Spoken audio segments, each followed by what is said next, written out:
Hi, now we're going to reseal the cylinders on this motor to take care of oil leaks that have occurred over time. The push rod seal grommets are cracked and there's a little bit of seepage. So first thing we gotta do is remove the carburetors, which we've already done in this case. And now we have to take the exhaust off as well. To do this, you need a special tool. This is the factory tool. Basically fits right in between the fins like that. We've also got this really awesome tool, which is essentially the exact same thing from Rock. This one's also available in a shorter version, so it's easier to carry with you.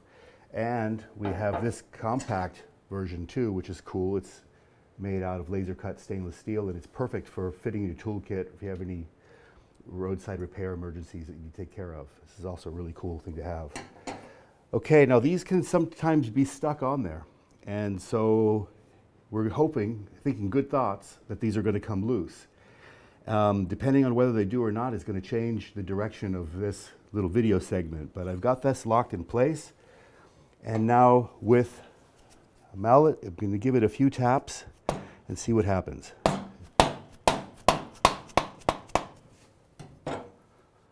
Oh, look at that. We got lucky. Looks like this one's not going to give us any trouble. It can spin right off. Now, if it doesn't go that way, stop what you're doing. Don't try to force it. No amount of heat or anything you try is going to help. The only help will be to cut the nuts off and replace them with new ones. And we've got a little tech tip about that, which you'll find in the link. So that one's good. Let's try the other side. All right, let's hope this one goes as well as the other. Oh boy. Beautiful. So we are truly lucky. These threads are in perfect condition. If that were not the case, if we had to cut them off and the threads were kind of boogered up and galled, then we do offer this dye that is used to correct the threads. And most cases this will work for you if you run into that problem. But now that the exhaust nuts are off, we're going to take the exhaust off as well.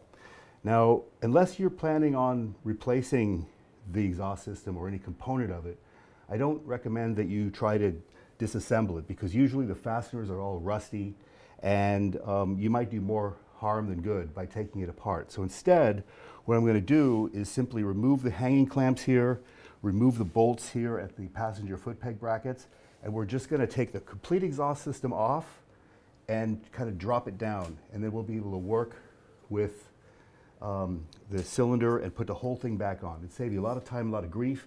You'll need a helper to do that. So I'm going to go about the business of getting these fasteners off, and then I'm going to have somebody help me take the exhaust off.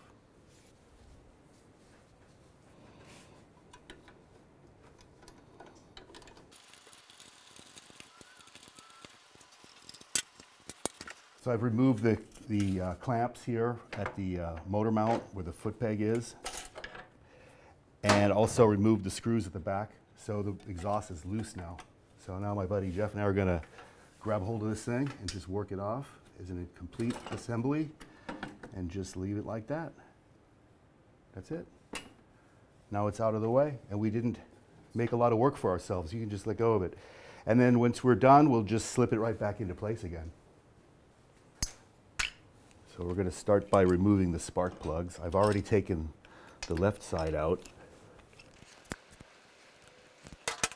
And then we're going to remove the valve covers.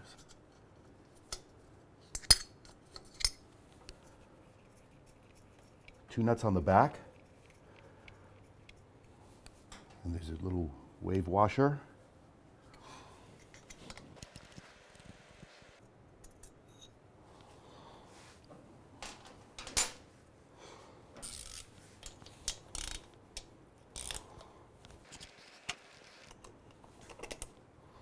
Usually a little bit of oil is going to dribble out of these when you take them off, so just hold a rag underneath there.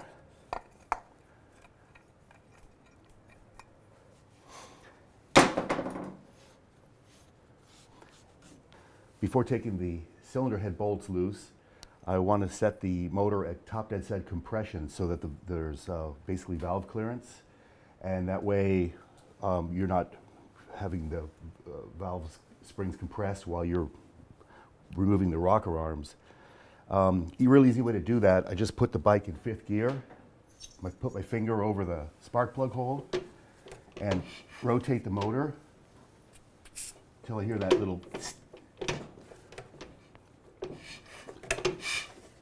and feel it right there.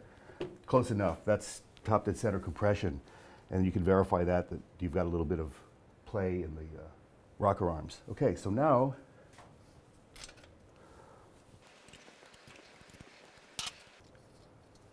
the valve cover makes a perfect spot to put all your parts.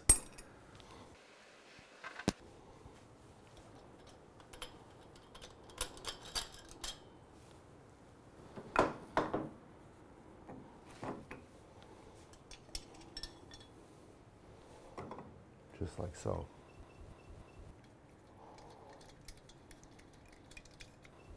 Okay. Now these last 2 nuts come off.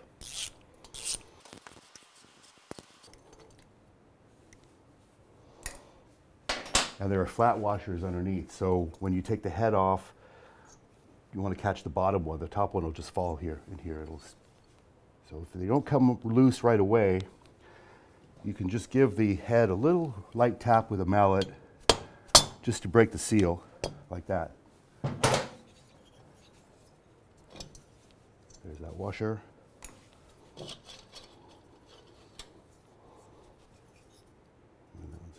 Okay.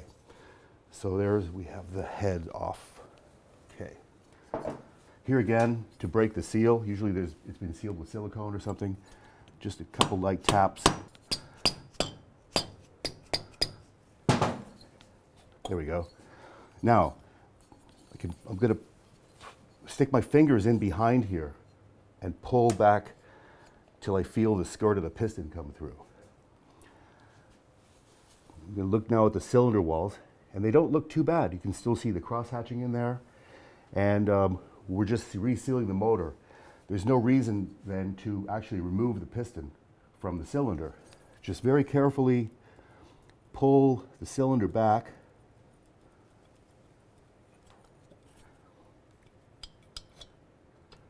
Just far enough to fully expose the wrist pinhole. The rings are still inside the cylinder. That way you don't have to mess with that later. So now we have to remove these little clips here, and then we'll be able to remove the cylinder from the motor. To do that, on these earlier bikes, it's a little bit of a drag. Small screwdriver in the recess here, and you're going to sort of pry the ring out and remove it. I recommend wearing some safety glasses when you do this, because when you get away from you and they go zing, with a little bad luck it goes in your eye. So now I'm going to just grab a bit of this ring. There we go.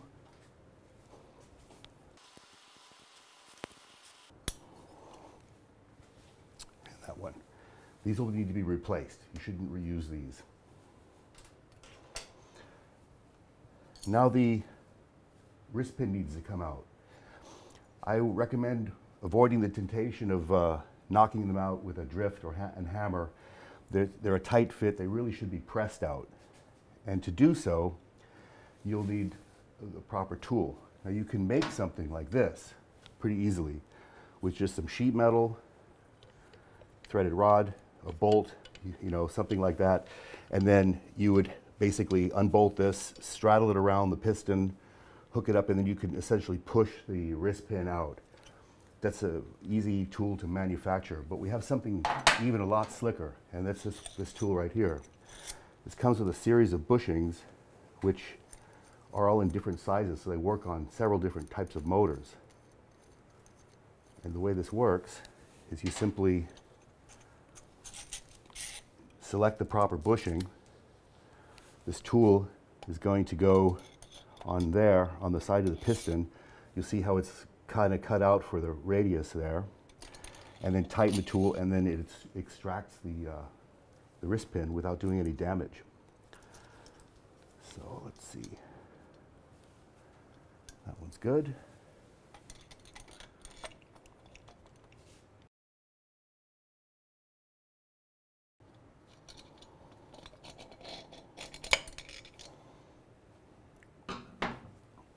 Okay. Now the rod is loose. The wrist pin is sufficiently pulled out. Now when you remove the cylinder, you want to take great care that the rod doesn't smack down into the case. It could cause leaks later on. So step one is to just put a little rag in there to stop it from falling. Now you can remove the cylinder as a unit with the piston. The rings are all still inside. It'll be real easy to put back together, and you don't disturb the rings. So we'll get back to that later. So now while you're cleaning it, what works really well is quite simply a rubber band, just like this.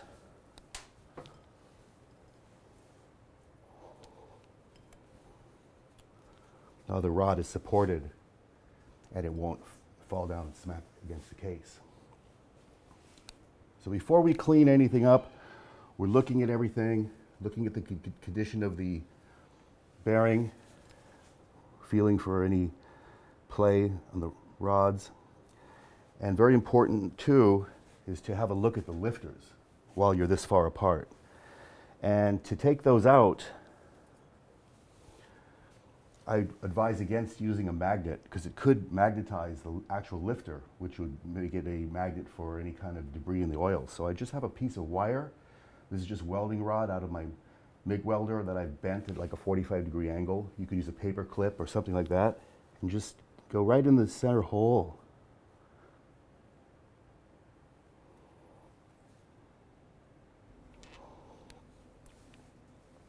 And now what we're looking for here is any kind of pitting.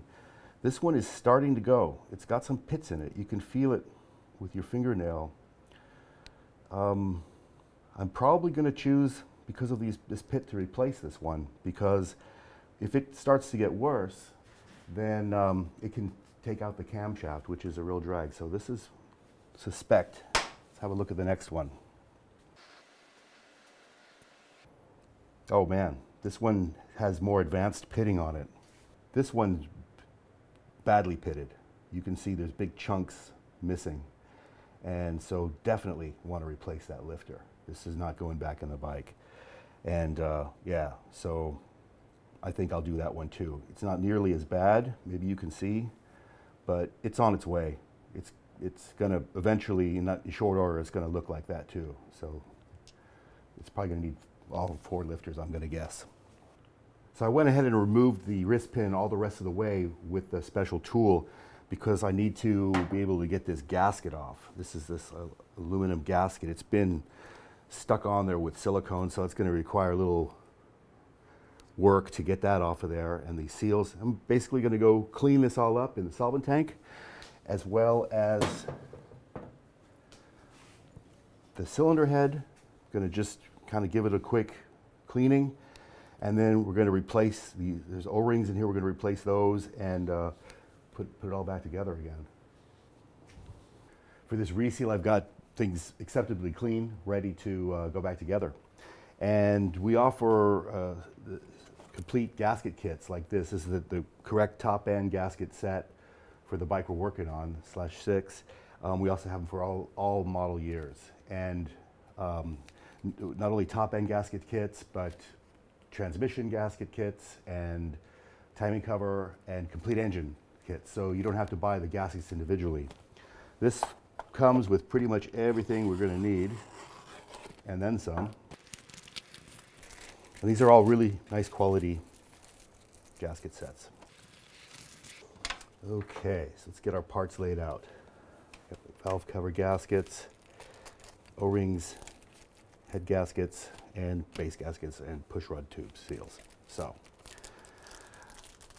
I've already removed the old O-rings that were here. These little sleeves come off. Usually come off pretty easy. Sometimes you have to give them a little help, but there's O-rings that go in there. I'm going to put the new ones in.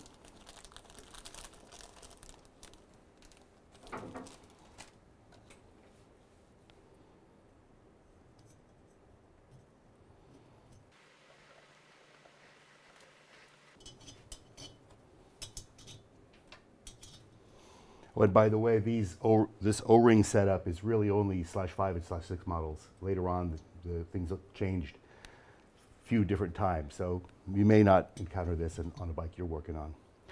Okay, so that's ready to go.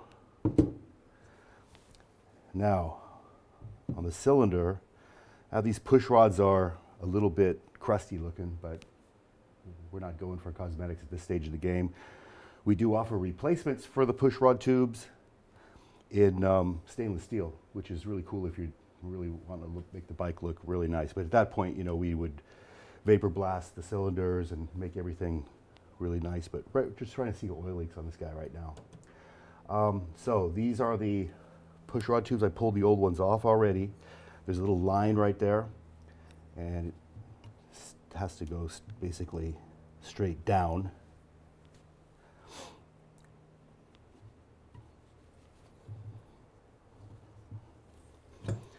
Right on.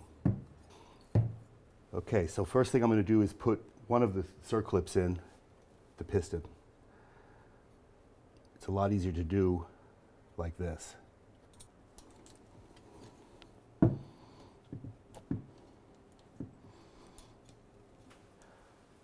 Okay, there we have it. And you see that I put the open end away from this cutout so that it'll be possible to remove it in the future.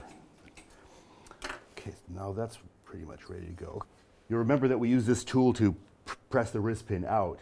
So it's a press fit going back in too. So what you have to do, in my opinion, is to heat the piston up. I put the wrist pin in the freezer quite some time ago, so it's really cold.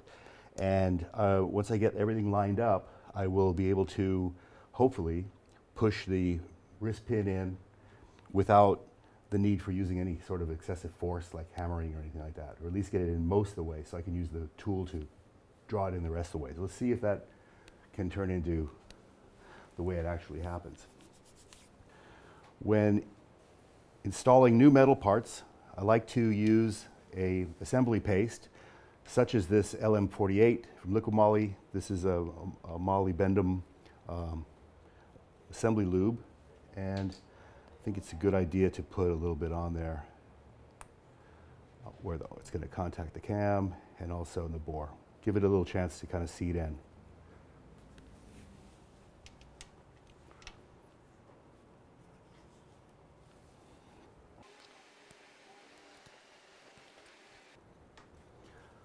Okay, now in preparation for putting the cylinder back on, we have to put this base gasket in place. Later models use an O-ring in this application, but in the /5 and /6 models, you'll find that there's an aluminum base gasket. Now, there's probably a million ways to do this, but this is a way that works for me, and that is because you'll find that these are a little bit of a pain in the butt to get on. You kind of have to work them past the threads. If you have it greased up with sealant, at this point, it makes it a little more messy. So get that part done with, so you're ready to go. And then it's a good way to apply a silicone sealant, good quality automotive silicone sealant. This stuff's pretty trick from Worth. It's like a Cheese Whiz can. You don't need to go crazy and put a lot on there, but you want to kind of evenly spread it around the gasket so that you have a little extra seal. The gasket itself is going to do an outstanding job of sealing, but the sealant is also real important. Now you want to be especially careful not to get too much sealant in these two areas here, because these are very important oil passages. This is where the oil is coming through to lubricate the rocker arms. And so if you were to pack that with silicone, you could starve the valve mechanism from receiving enough oil, and you could have a problem. So be careful about that. these two parts right there. Okay, so now it's time to work quickly. I need to warm up the piston a little bit, get it warmed up.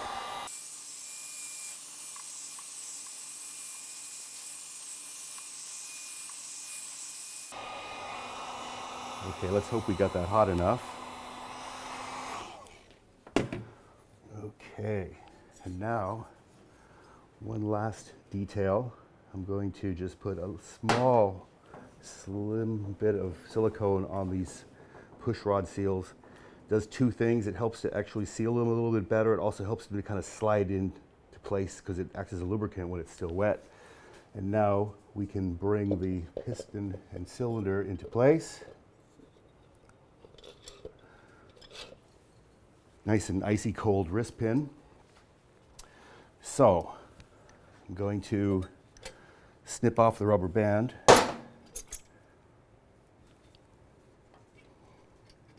Bring everything into alignment. Okay, that went in pretty far, but then everything kind of cooled back down or heated back up. But I got it in far enough. Now I can actually pull it in the rest of the way with the same tool that I used to extract it with. Just get everything kind of lined up again.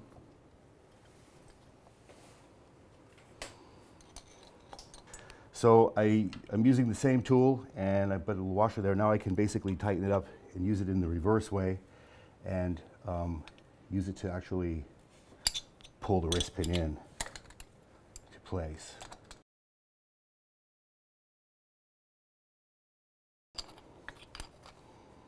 Okay, I've pulled it in all the way tight against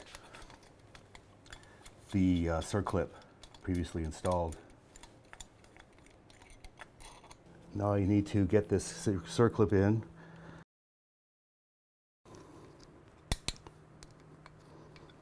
Okay. Let me push this all the way back in.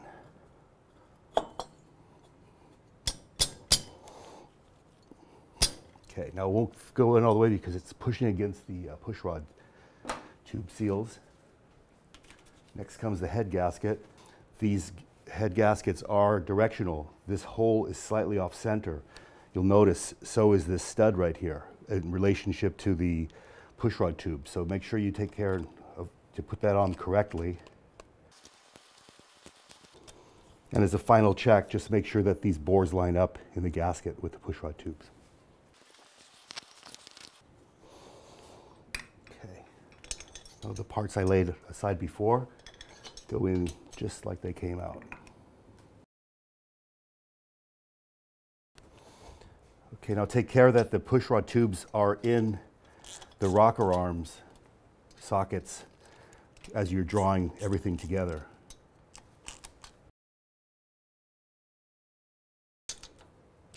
Okay, so it's a good feeling to know you see just a little bit of silicone squished out around here, so that means I got everything in time before the silicone all started to set up.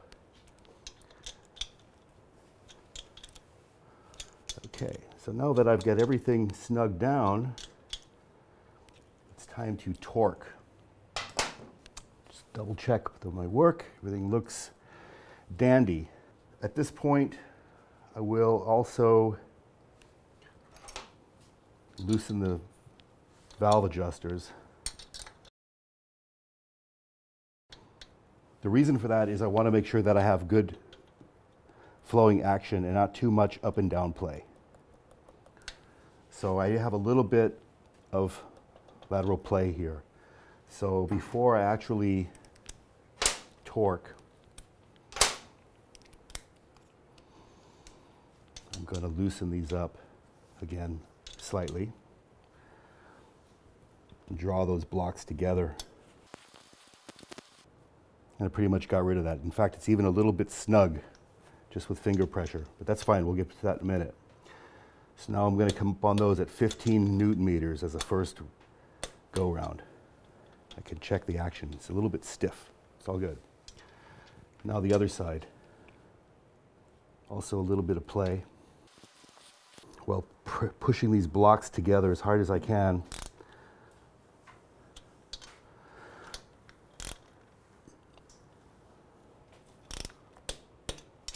15 Newton meters. And double check it. Also got a little bit stiff, which is perfect. The reason is you don't want to have a lot of play in there. The action of them bouncing up and down as the valves are actuating creates a lot of noise excessively. So you want to get them to where they're actually feeling a little bit snug if you can. If you have to try it a few more times, it's okay. Sometimes you can even apply a little clamp or something so you have a little bit of tension on there to start with. Okay, after I've got my 15 Newton meters, now I'm going to go to 35 Newton meters and tighten in a cross pattern. And then 40 Newton meters.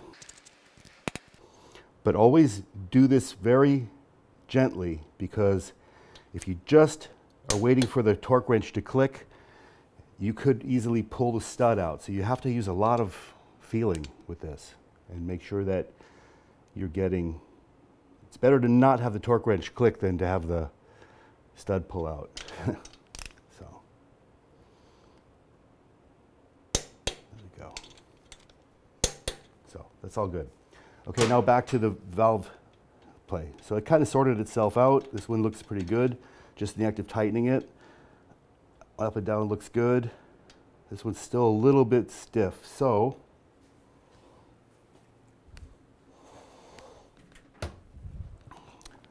just a small tap.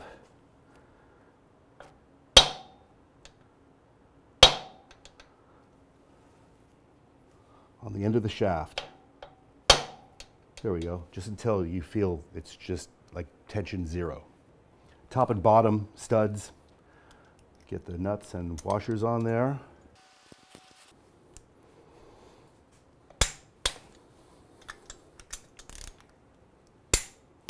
Torque to spec. Okay, that's all buttoned up. Next thing we're going to do is set the valves. Now, we're already at top dead center compression. We know that from when we took it apart. And so this is the right spot to adjust the valves from. So for adjusting the valves, you're going to need a couple of feeler gauges.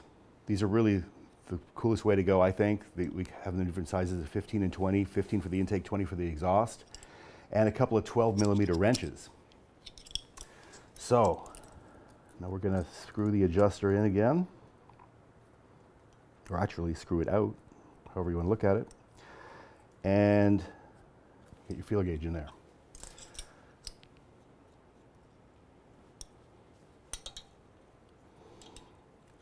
Okay, so now you hold this nut, or that you hold the adjuster, hold the adjuster with one wrench while you tighten the lock nut with the other, and then have a feel. Now, it's okay if they feel a little bit tight, because what I like to do is push on the push rod tube on the heel of the rocker arm and basically compress it, and that's actually an accurate measurement.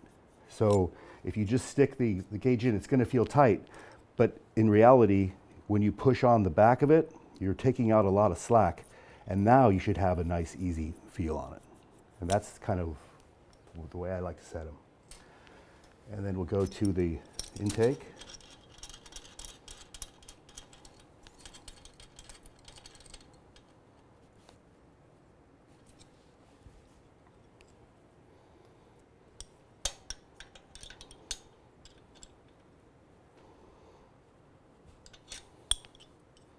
Say it's too loose in my book.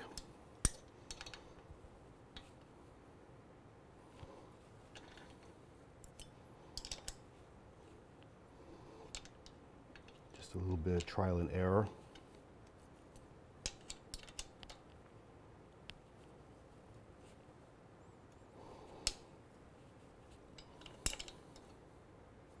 Okay, now we're getting somewhere. Okay, it feels a little bit snug, but when I put pressure on the heel, it's a nice, easy fit. So that's good. Yeah, so the valves are adjusted, and now we're going to reinstall the valve covers with new gaskets. When you put the valve cover gaskets on, they're actually directional as well. If you look at it carefully, you'll find that one side is kind of really smooth, almost feels like there's a powdery side to it, and the other is usually printed, and it's the paper side. So what I like to do is essentially glue them on to the cylinder head so that they stay put. Couple reasons for this. Every time you go in there to adjust the valves, the gasket stays on the cylinder head. Also, it'll prevent it from sucking in or pushing out. So for the glue, I like really this gasket cinch. It's awesome stuff.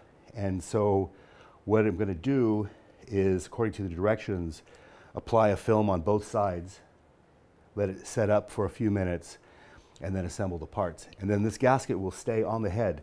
If you ever need to take it off for any reason, it won't be difficult with a good scraper, but it's really, I think, the best way to deal with these valve cover gaskets. Okay, the glue's had a chance to set up a little bit. Put the gasket in place. And I'm going to use new wave washers because they were pretty mashed out. And what the heck, some new nuts too. They're pretty ratty looking.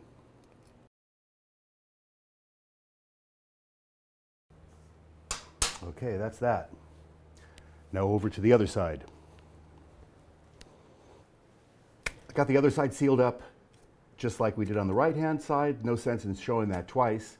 Normally at this point I would put the exhaust back on, but I'm going to leave it off for right now because the next video that we do is going to be taking up the timing cover, and for that we would need the exhaust out of the way.